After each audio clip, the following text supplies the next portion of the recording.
Halo semuanya, perkenalkan nama saya Deswanti. Di video kali ini saya ingin menjelaskan mengenai pengertian teks biografi, ciri-ciri teks biografi, ide pokok dan ide penjelas yang terdapat dalam teks biografi, dan juga bagaimana cara menemukan ide-ide tersebut. Nah, yang pertama, saya akan menjelaskan mengenai pengertian teks biografi. Teks biografi ini sendiri adalah sebuah tulisan atau sesuatu yang mengulas mengenai kehidupan seseorang, tentang cerita hidupnya selama ia hidup. Nah, tujuan teks biografi ini sendiri ialah untuk memberikan edukasi kepada pembaca terkait berbagai sisi dari seorang tokoh ini. Selanjutnya adalah ciri-ciri teks biografi. Teks biografi memiliki banyak sekali ciri-ciri. Nah, saya akan menjelaskan 8 dari ciri-ciri tersebut. Yang pertama yaitu teks biografi harus berisikan tentang fakta, dikarenakan teks biografi sendiri menceritakan tentang kehidupan seorang di masa lampau yang dimana hal itu pastinya terjadi dan itu real, bersifat nyata. Yang kedua yaitu wajib mengandung struktur orientasi, masalah, dan juga resolusi. Untuk mengetahui bagian-bagian dari teks biografi, tentunya harus ada struktur pada teks tersebut agar pembaca lebih mudah untuk memahami teks tersebut. Yang ketiga yaitu harus berisi tentang perjalanan hidup seseorang, tokoh terkenal, dan yang memiliki peran besar terhadap suatu hal.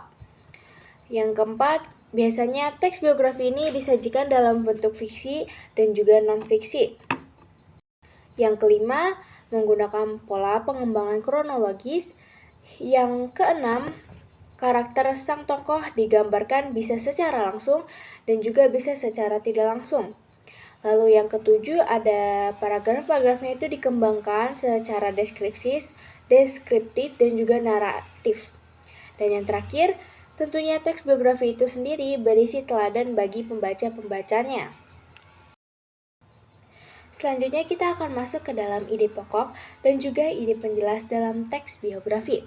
Yang pertama ialah ide pokok. Ide pokok atau sering dikenal dengan gagasan pokok adalah sebuah garis besar pembahasan dari sebuah paragraf atau bacaan.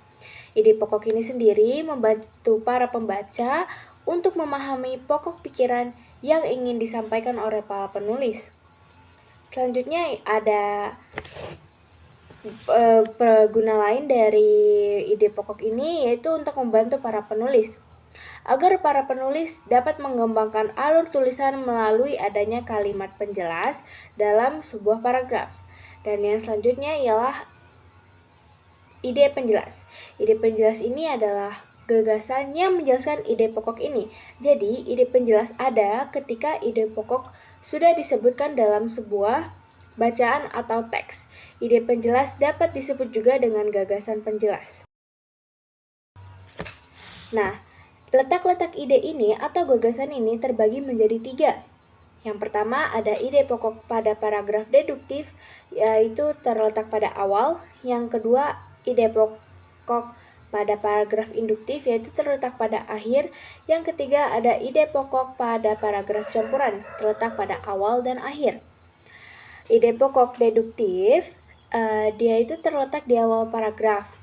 Dia diletakkan pada kalimat awal, yang kemudian akan diperjelas di paragraf selanjutnya.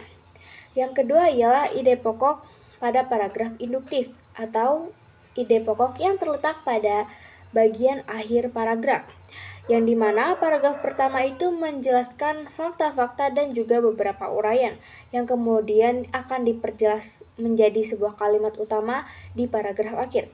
Dan yang terakhir adalah ide pokok pada paragraf campuran atau ide pokok yang terletak pada awal dan juga akhir paragraf, yang dimana kalimat utamanya umumnya menegaskan kalimat utama di awal paragraf.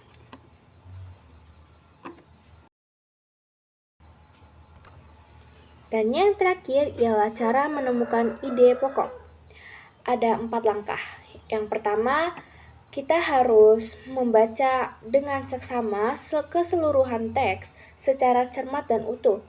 Dan yang kedua, yaitu mencermati setiap kalimat dari pertama sampai dengan kalimat terakhir. Yang ketiga, langkahnya yaitu membaca setiap kalimat pada paragraf tersebut. Dan yang terakhir, yaitu menandai ide pokok pada paragraf-paragraf tersebut. Sekian dari presentasi saya. Terima kasih.